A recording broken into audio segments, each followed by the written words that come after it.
오늘 성경 본문은 호세아 6장 1절부터 6절까지입니다. 오라 우리가 여호와께로 돌아가자.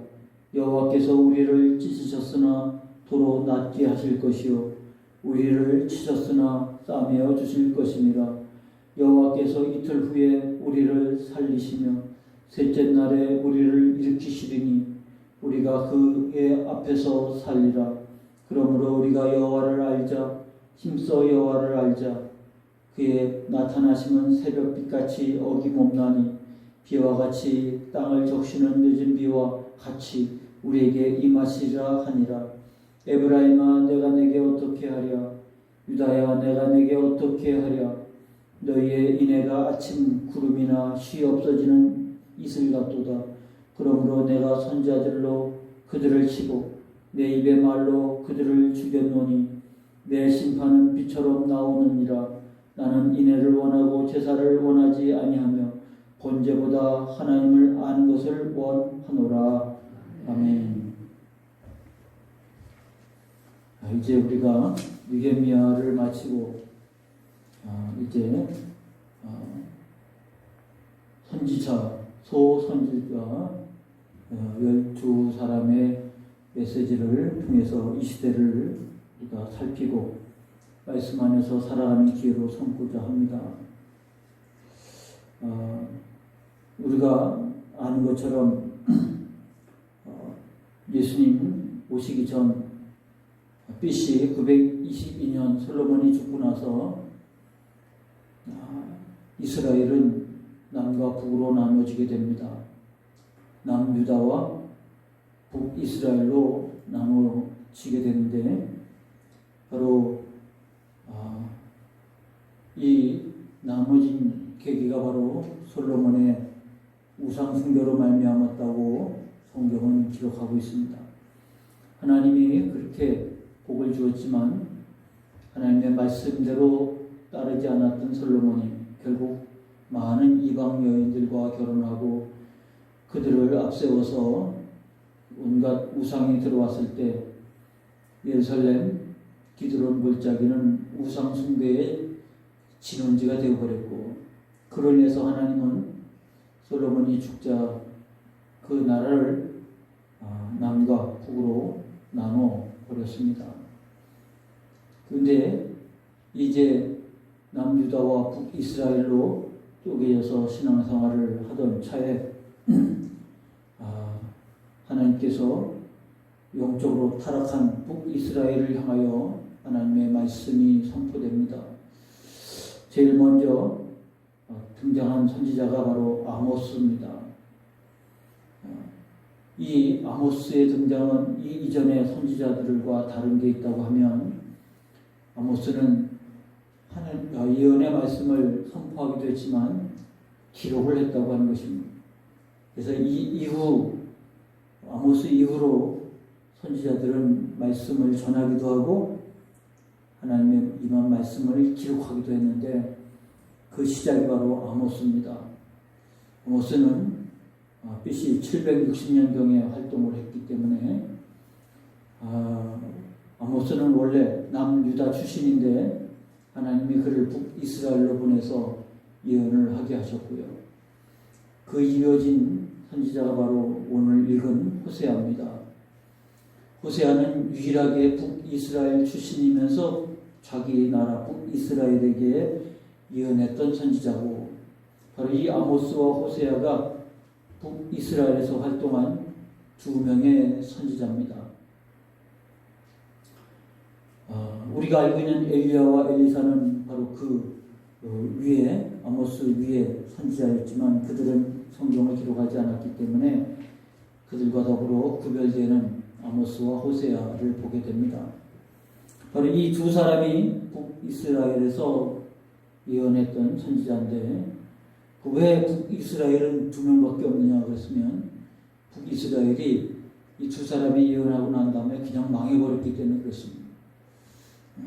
그리고 남유다는 150여 년을 더 유지해서 BC 686년에 멸망했는데 그 어둠의 시대에 선지자들이 쏟아져 나와서 말씀을 전했던 것을 우리가 보게 됩니다. 바로 이 북이스라엘 호세아가 하나님의 말씀을 전파하기 시작할 때 북이스라엘의 신앙은 호세아 1장 2절에 나와 있는 그대로입니다. 여호와께서 처음 호세아에게 말씀하실 때 여호와께서 호세아에게 이르시되 너는 가서 음란한 여자를 맞이하여 음란한 자식을 낳으라. 이 나라가 여호와를 떠나 크게 음란함이니라. 호세아에게 하나님의 말씀이 있는데 그것은 하나님의 말씀뿐만 아니라 호세아가 음란한 여자를 맞이해서 음란한 자식을 낳으라. 것은 이 음란한 여자가 오직 결혼을 해서 호세아만 남편으로 한 것이 아니라 여러 남편과 더불어, 그래서 음란한 자식이라고 하는 것은 누구 자식인지 모를 정도로, 바로 북이스라엘을 가리켜서 하나님은 부부와 같이, 그래서 일부 일처처럼 되어져야 마땅함에도 불구하고 음란한 여자가 바로 북이스라엘이고 음란한 자식들이 그 백성이라. 그래서 여호와를 떠나 크게 음란한 그 백성들을 향해서 하나님이 말씀을 외쳤던 것입니다. 선지자의 말씀을 이해하려면 그 배경이 굉장히 중요합니다. 상황은 이렇게 남북으로 갈렸는데 이 상황이 이제 호세아가 등장하면서 더 넓게는 바로 이런 아시리아라고 하는, 아수르라고 하는 제국이 생겨지게 됩니다. 그래서 호세아가 예언할 때에는 바로 이 아수르라고 하는 나라가 대제국을 이루었을 때의 배경이 됩니다. 그래서 아수르가 점점점 커져가니까 바로 이 북이스라엘과 북이스라엘 위쪽에 있는 아람이, 그리고 여기에 있는 모든 나라들이 연합해서 아수르를 대항하는 동맹을 맺게 되는데, 보면 당시에 아수르가 지금 현재 이라크를 중심으로 세력을 키웠는데, 이제 지금의 이란, 더 나아가죠. 이쪽 지방인데, 이 동쪽에, 더 동쪽에 있는 이란을 공격하려고 집중하고 있을 때, 바로 이 남쪽에 있는 조그마한 나라들은 연합을 해서 동맹체를 이루어서 반아수르 동맹을 맺으려고 했는데, 남유다의 그 당시 왕이 아하스입니다. 근데 이 아하스가 생각해 보니까 아무리 동맹을 맺는다 해도 아수르를 대항해서 이길 수가 없을 것 같아서 반아수르 동맹을 탈퇴하고 친아수르 정책을 펴니다. 그러니까 북이스라엘과 그 위에 있는 지금의 시리아인 아람이 생각할 때, 아니 우리가 다 힘은 모아도 지금 모자랄 판인데 남유다가 배반을 해서 친아수르 정책을 펴면 어떻게 아수르를 이길 수 있겠습니까? 그래서 두 나라가, 아람과 북이스라엘이 남유다에 공격해 옵니다. 그래서 아수르를 제거하고 같이 아수르 동맹을 맺을 자기들의 입맛에 맞는 왕을 세우려고 공격을 해 올 당시의 상황입니다. 그러니까 바로 이 남유다의 아하스가 굉장히 다급하게 됐죠. 그래서 아수르에게 사신을 보내서 많은 조공을 갖다 바치고, 우리가 지금 상황이 이렇게 됐으니까 북이스라엘을 와서 쳐달라, 공격해달라. 그래서 많은 조공을 갖다 바치고 북이스라엘을 공격해달라고 요청합니다. 그 과정에서 북이스라엘이 아수르의 공격을 받게 되면서 지금 지도에 보듯 갈릴리와 남쪽의 사이인데 요단강 동쪽이죠. 암몬 지방에 있는 이 땅을 다 빼앗기고 북쪽에 자기들 땅에 있는 사마리아 산지의 그 주변만 간신히 보존하고 나머지는 다 빼앗깁니다. 바로 그런 상황에서 지금 호세아가 예언을 하고 있는 거예요. 그러니까 상황이 지금 나라 자체도 전쟁으로 인해서, 복잡한 국제정세 속에서 전쟁으로 인해서 영토도 다 빼앗기고 풍전등화와 같은 상황 속에 지금 이르게 되었을 때, 호세아가 예언을 하고 있는 겁니다. 그러므로 이 시대는 북이스라엘에게 있어서 가장 위험한 마지막 25년의 세월이었다라고 지금 보면 됩니다. 근데 오늘 본문의 시작이 백성들이 1절로 3절까지를 우리가 읽었지만 다시 한번 보겠습니다. 오라 우리가 여호와께로 돌아가자. 여호와께서 우리를 찢으셨으나 도로 낫게 하실 것이요 우리를 치셨으나 싸매어 주실 것입니다. 여호와께서 이틀 후에 우리를 살리시며 셋째 날에 우리를 일으키시리니 우리가 그의 앞에서 살리라. 그러므로 우리가 여호와를 알자. 힘써 여호와를 알자. 그의 나타나심은 새벽빛같이 어김없나니 비와 같이 땅을 적시는 늦은 비와 같이 우리에게 임하시리라 하니라. 적절한 시기에 이스라엘 백성들이 참여하고 하나님께로 돌아가자 라고 해석하기 쉽습니다. 그러나 본문 내용은 그런 내용이 아닌 것이죠. 이스라엘 백성들이 홍전등화 같은 위기 속에서 그들이 인간적인 도모와 모색을 통해서 동맹을 통해서 아수르를 이겨보려고 했지만 처참한 패배를 당하게 됐고 이제 남은 마지막 사마리아의 성을 중심으로 한 그 인근 지역만 붙들고 있었던 바로 그런 상황에서 적절하게 하나님께로 돌아가자. 하나님 우리를 낫게 하실 것이라 라고 이해하게 되고 그렇게 해석하게 되면 적절하다고 보여지는데 그런데 우리가 이전에 참여한 백성들의 모습을 보면 구체적으로 그들이 뭘 잘못했는지 진지한 죄의 고백이 쭉 나오게 됩니다. 근데 오늘 본문에는 그런 모습이 없지요. 뭘 잘못했는지, 뭘 자기들이 하나님 앞에 범죄했는지 진정한 고백이 없습니다. 그리고 결정적인 것은 4절에 보니까 하나님의 탄식이 나옵니다. 에브라임아 내가 내게 어떻게 하랴. 유다야 내가 내게 어떻게 하랴. 보통 이렇게 참회 고백이 나오면 제사장들이 하나님의 이름으로 너희가 참회했음으로 인해서 하나님께서 죄 사하시고 용서하실 것이라고 하는 이 제사장의 축복의 메시지가 나와야 되는데 없어요. 보통 그게 있어야 되는데 없고 바로 하나님의 탄식이 나옵니다. 그렇다고 하면 1절로 3절에 있어서 그들의 참회가 온전치 못하다라는 것을 우리가 알 수 있는 거죠. 도대체 뭐가 어떻게 됐길래 그들의 참회가 하나님이 받아들여지지 않으셨는가를 살피려고 합니다.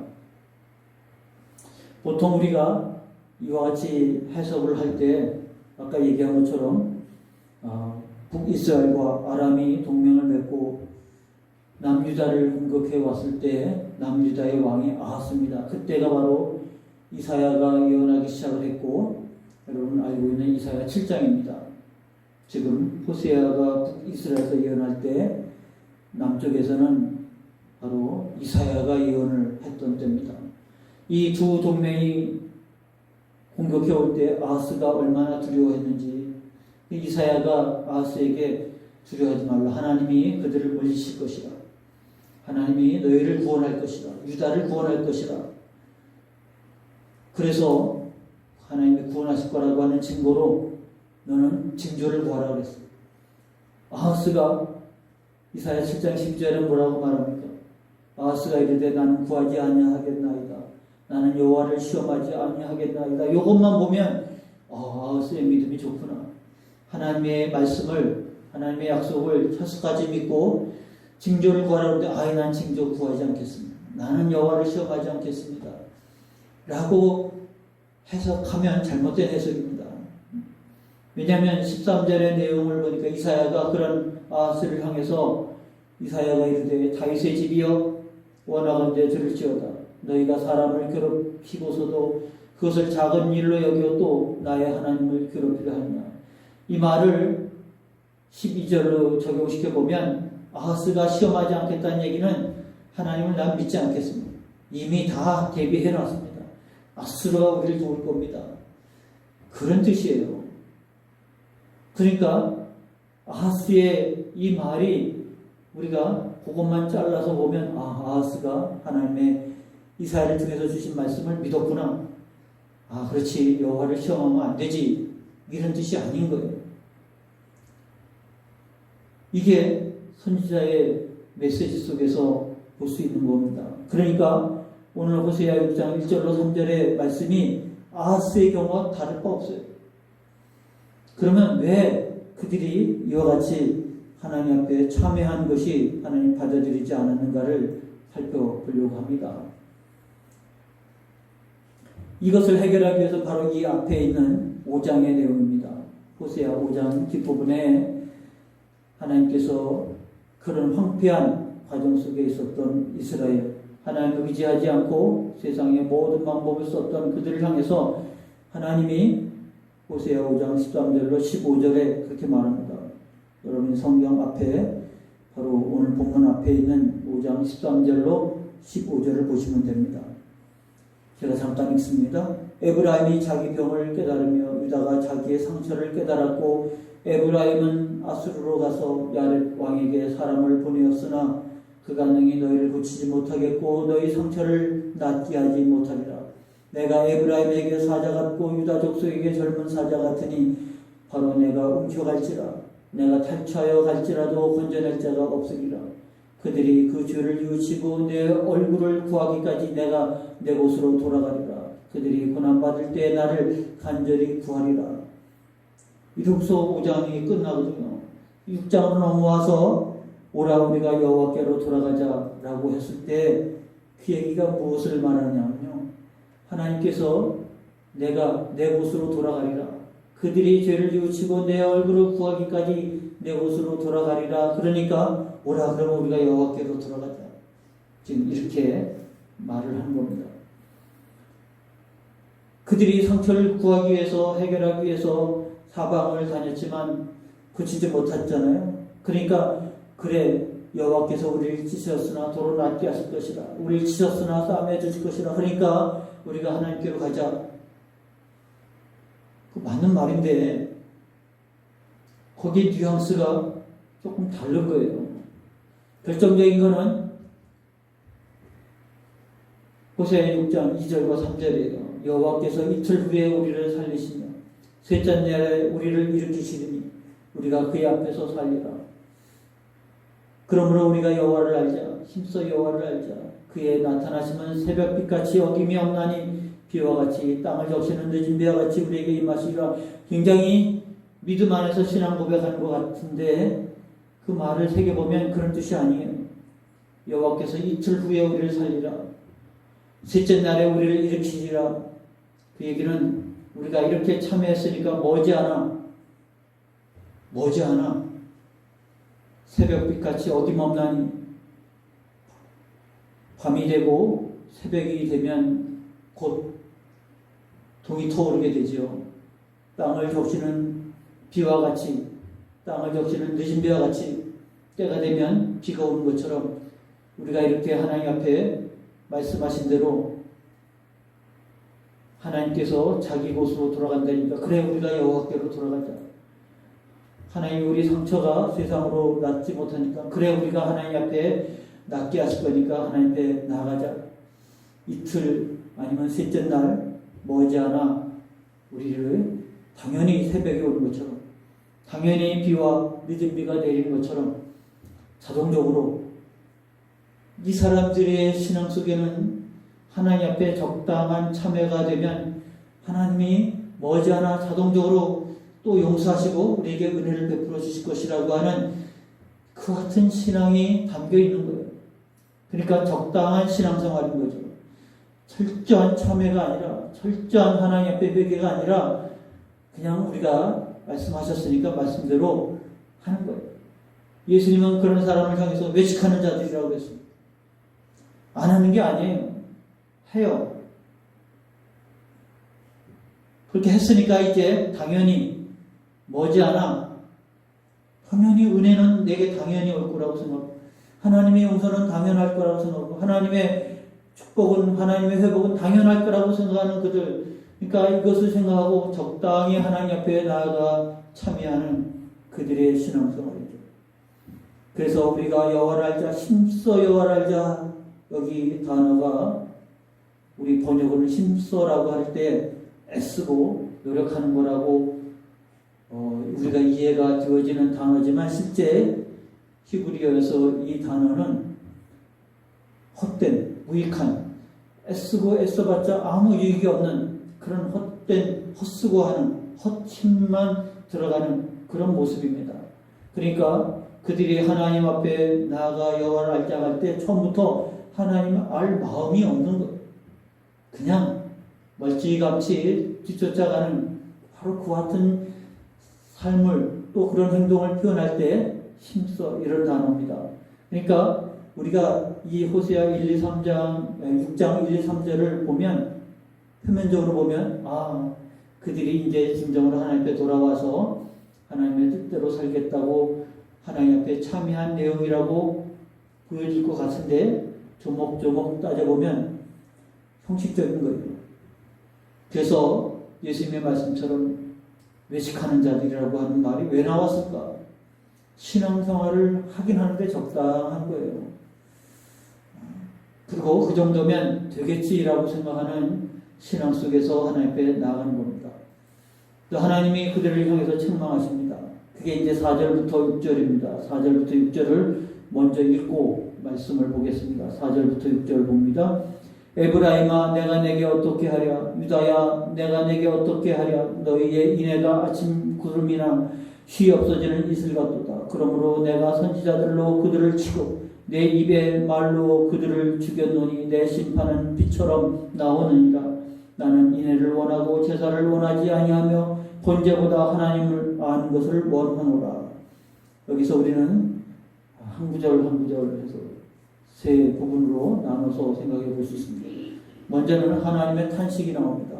에브라임아 내가 어떻게 하랴, 유다야 내가 내게 어떻게 하랴, 내가 어떻게 하면 좋단 말이냐. 그들이 하나님을 떠나 음란한 여자여 음란한 백성이 되어진 것처럼 그렇게 신앙생활하던 그들이 하나님 앞에 돌아온다고 해놓고도 적당한, 그래서 그렇게 바라보는 그들을 향해서 외식하는 자들아 하다가 예수님께서는 화이스진저까지 나오지 않습니까? 예수님께서 이 하나님께서 호세아를 통해서 말씀하신 이유가 어쩌면 좋겠냐고 했을 때 바로 거기에 나와 있는 4절에 나와 있는 너희의 인애가 아침 구름이나 쉬 없어지는 이슬 같도다. 인애라고 하는 헤세드라는 단어가 나옵니다. 구약 성경에서 가장 유명한 단어가 있다고 하면 헤세드입니다. 근데 이 헤세드를 번역하면 우리 구약 성경에 여러 개의 단어로 번역했어요. 인자, 인애, 우의, 은혜, 후대, 선대, 자비, 국률, 선한 일, 불쌍히 여김, 아름다움, 헤세드를 이렇게 번역을 했어요. 그러니까 이게 품고 있는 단어가 굉장히 풍부하다는 뜻이죠.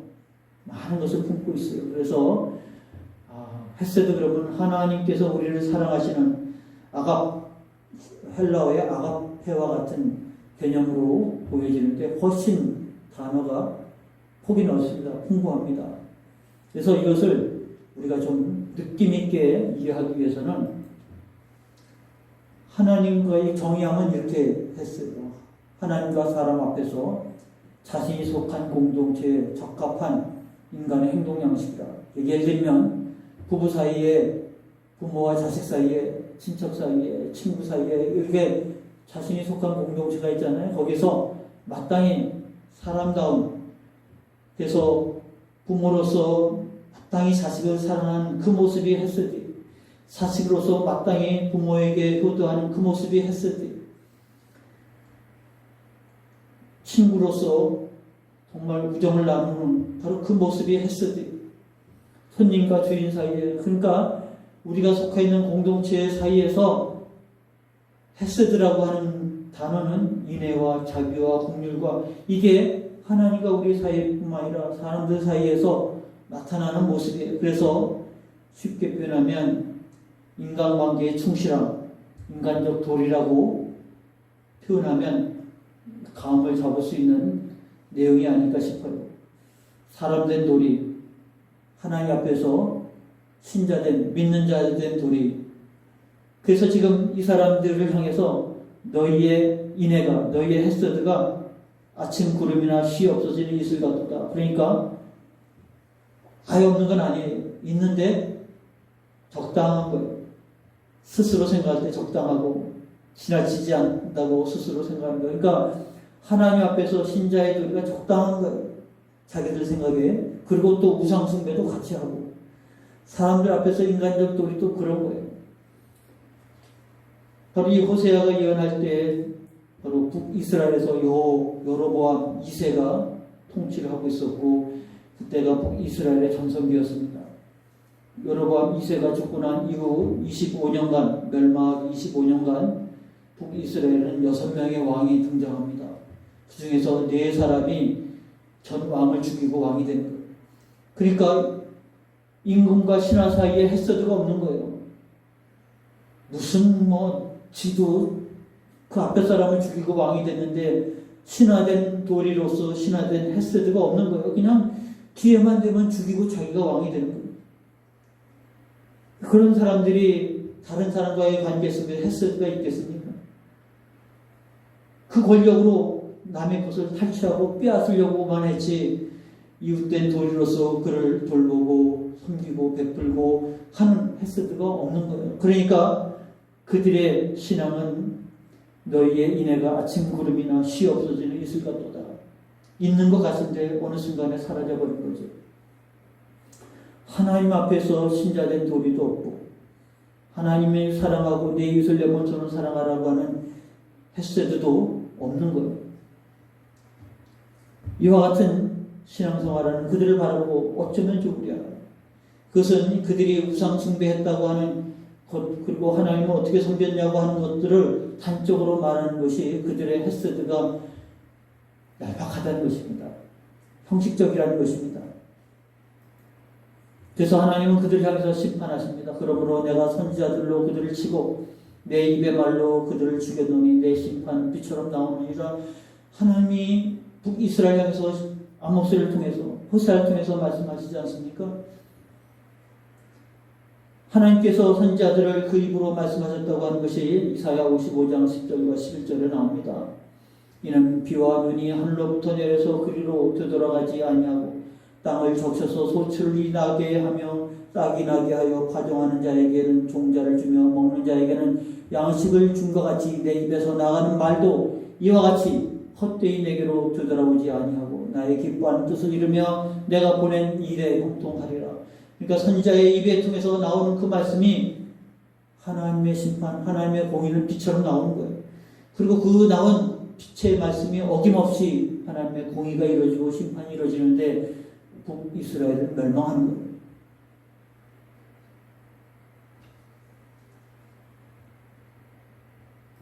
그리고 결론으로 하나님께서 하나님이 원하신 것, 나는 인애를 원하고 제사를 원하지 않으며 번제보다 하나님 아는 것을 원하노라 그랬습니다. 여기 인애는 아까 말한 헤세드입니다. 하나님이 원하는 것은 제사를 원하지 아니하고 받으시는 것을 말합니다. 하나님이 제사를 원하지 아니하고 인애를 원한다.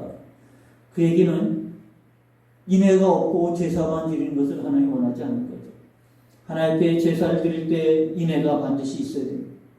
번제보다 하나님 아는 것을 원하노라. 그래서 여기서 인애와 그리고 하나님을 아는 것은 같은 개념입니다.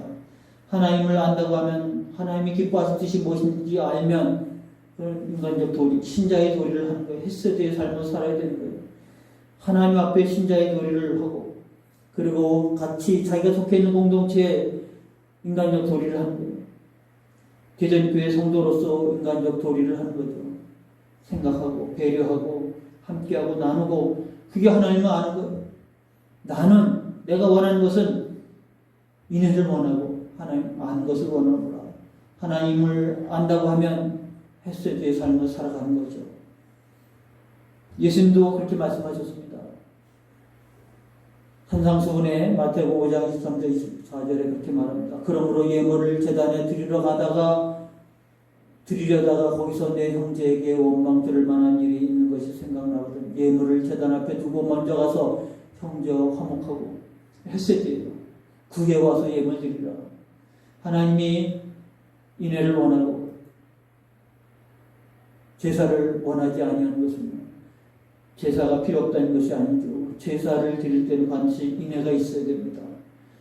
신자로서 그리고 이웃의 공동체의 일원으로서 내가 속해 있는 공동체 일원으로서 인간적 도리를 다하는 것 하나님이 원하시는 것.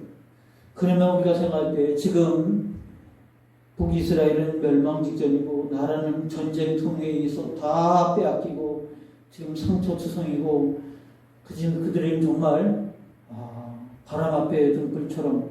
그런데 지금 그 문제를 해결하기 위해서 모든 백성들이 미스바에 모여서 우리가 아는 것처럼 그렇게 민족적으로 회개하고 하나님 앞에 돌아서는 바로 이와 같은 상황에 이르게 될 거라고 생각이 되는데 하나님이 그걸 원하는 게 아니었어요. 내가 원하는 것은 나를 아는 것을 원하고 나를 안다고 하면 너희는 인해 헤세드의 삶을 살아가는 거예요. 이게 이 어려운 문제를 해결하는데 무슨 의미가 있을까? 문제 해결에 동떨어졌다고 생각하는데 사무엘의 시대는 미스바에 모여서 기도해야 할 상황인 것이죠.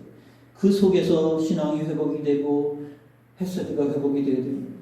지금 호세아 시대 때 하나님께서 그들에게 외친 것은 헤세드가 회복이 안 되면 그들은 신앙이 회복이 안 되는 거예요.